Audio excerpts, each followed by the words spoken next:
This is the Macro and Micro History presentation for week 13 homework assignment for the History 330 class done by Laura and Kelsie Thompson.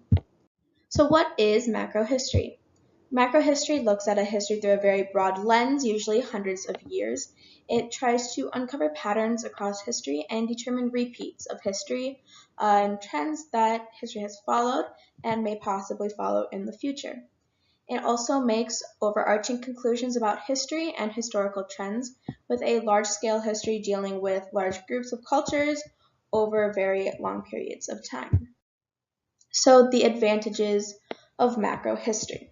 So by determining historical patterns or trends, it can help to predict or give a future framework for future situations.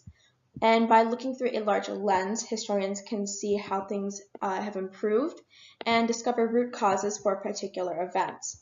And so by knowing these root causes, it's easier to identify in present-day situations and make it easier to prevent particular events from happening again, like genocide.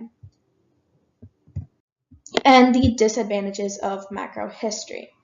So unfortunately, macro history can be super broad, and therefore it can have a lot of holes in the author's theory and argument, and even the causation for not only the overarching topic and idea subject matter, but also for the more specific causations, the necessary and sufficient causations for the more narrow subjects and topics used to support.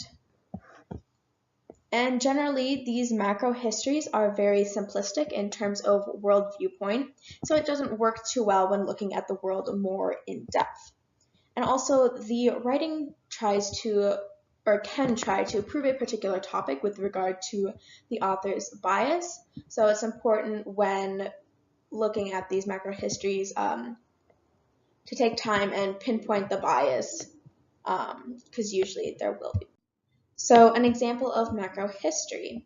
An example could be world history itself, how we all have improved with the use of technology, unfolding root causes of events, wars, genocides, etc.